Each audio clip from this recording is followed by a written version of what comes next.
So let's create a student website. I'm recommending that students use Weebly. There are other choices out there. You can use WordPress if you're familiar with it. You could use Wix. But Weebly is an easy one to start with. You can put a free site together pretty quickly. So we're going to go out to Weebly.com. We're going to create an account. We've actually created a fictional person who we use for our email and for our contact. Her name is Chloe Carey. So we'll type Chloe's name in.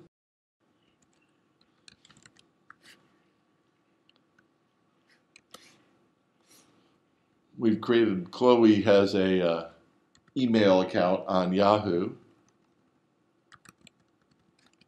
She's a big Marissa Mayer fan. And she's got a good long password. Okay, so Weebly will let you set this up for free, which is a great price for being able to do your own website. They do put a little bit of advertising down at the bottom, but that's okay. For the website that you create, we're going to just make it a regular site. You could also make a blog. They are significantly different, and you can use blog pages on a site. So I recommend site to start with. Then we'll choose a theme. We'll choose this simple theme up here at the top. You can change the color of the theme. We'll change it to Franklin Gold with a white top. You can obviously browse through the themes. There are lots of different themes, and you have lots of flexibility to change the pictures as you want. But this is just a way to get started with your initial site. Now here, what we're going to try to do is find a subdomain of Weebly.com. This is, ideally it would be your name. So we'll see if Chloe Carey is available. It says yes. Okay, so we're lucky. So we'll choose Chloe Carey. If your name is already taken, you can use a different form of your name, or you can reverse your name, your last name and your first name, or you can put a number on, whatever, in order to be able to get a unique name that hasn't already been used in Weebly. And then what we'll do is we'll build a site.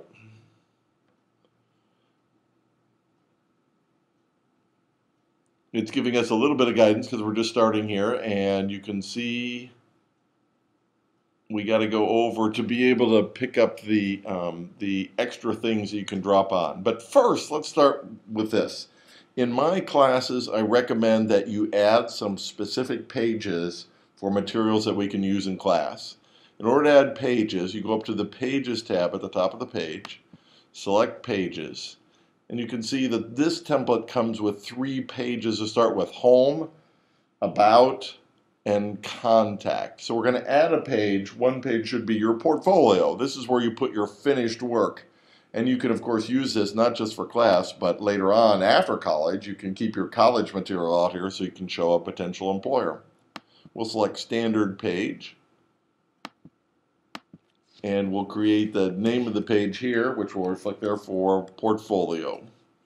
I like to use either the short header or the no header for most of the pages so it doesn't take up so much room with the pictures.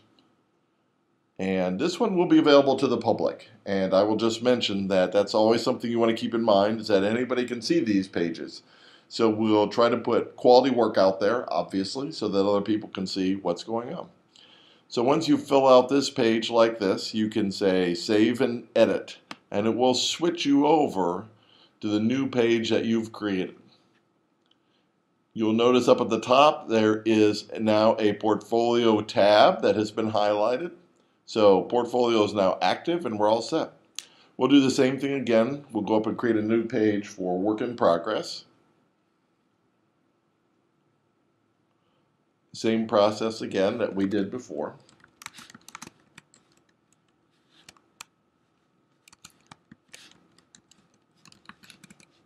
Okay.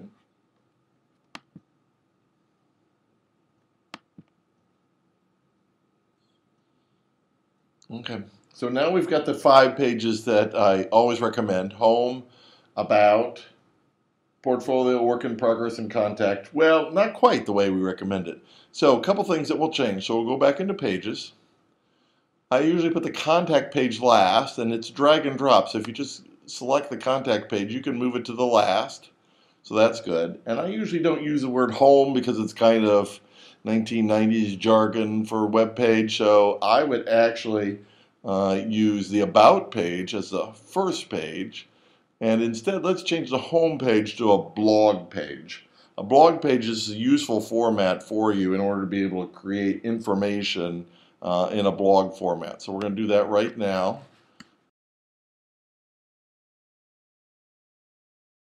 Okay, and we'll add a page. So now we'll add a blog page. A blog page is a useful page where you can put some of your own information. It's easier to publish some information. And a lot of people understand a blog page is kind of it's a little bit like work in progress, but it's ideas in progress or conversations about the work that you're doing. So we added a blog page here. So now we've got about, portfolio, work in progress, contact, and blog. Let's rearrange contact back down to the bottom. So we changed the home page to the About page, which will serve as our initial landing page. We got the contact at the bottom. I think we're all set. We've got our web pages loaded up. So we'll save and exit this piece for the pages. So let's go over and edit a page. We'll start with the About page. That will be the first page that people will see. So we'll switch here to the About page. And over to the left, you can see they're hiding right now, but when we slide over there, we can see we have some elements that we can just drag and drop over. So let's drag and drop over a title. That's always a good place to start. And in order to edit that, we just click it, and in this case, we'll just say, this is Chloe Carey's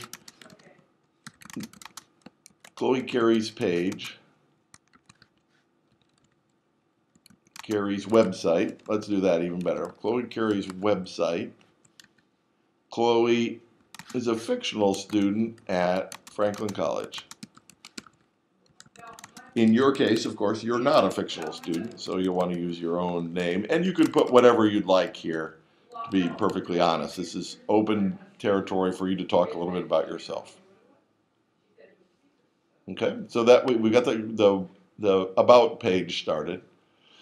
I want to just mention the blog page also. So if we go over to the blog page just for a moment, when we highlight that, the blog page is a place where usually you would post things that are going on. And the way you do that, you just have short comments or short reflections. You just go over to New Post down in the lower right-hand corner. You click New Post. And your post title is just the name of what you're posting about. In this case, we'll just do something simple like my first blog page.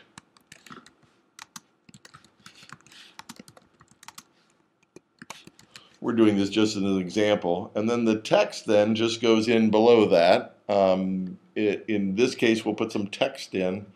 We'll just drag it over into this section and drop it in there so it's all ready to go. We'll click and edit it. This is my first blog page posted on my Weebly website. Of course, here is where you'd actually write something that is meaningful to you or meaningful to the project that you're working on or something like that. But that's an idea of how a blog page works. These end up being printed on your website in reverse chronological order, so it's a little bit like a personal diary or like a journal, more accurately perhaps. And it's a good way to keep track of some things that you want to publish to the website for other people to read.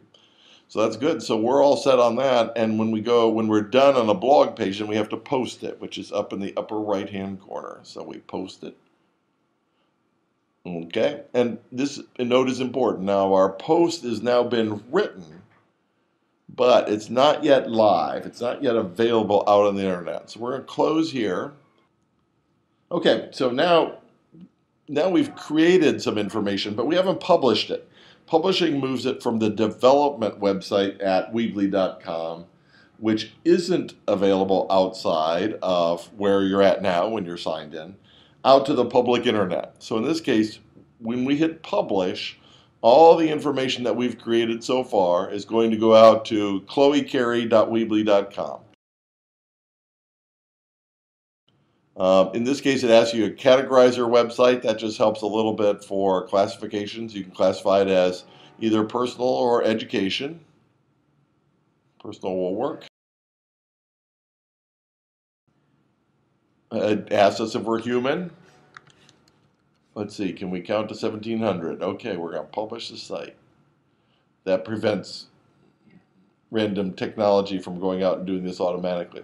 Okay, so chloecarey.weebly.com is now available. In fact, if we want to open the tab, I think we can just click on it. And then we'll go out and see this is our actual website that we've created. It's now published. And that's all it takes to publish a website, to publish your own personal page. The rest of the work then is maintaining the content and keeping the information up to date on your portfolio and your work in progress. But with that short tutorial, you've been able to publish your own website. So congratulations, good luck, and we'll see you in class.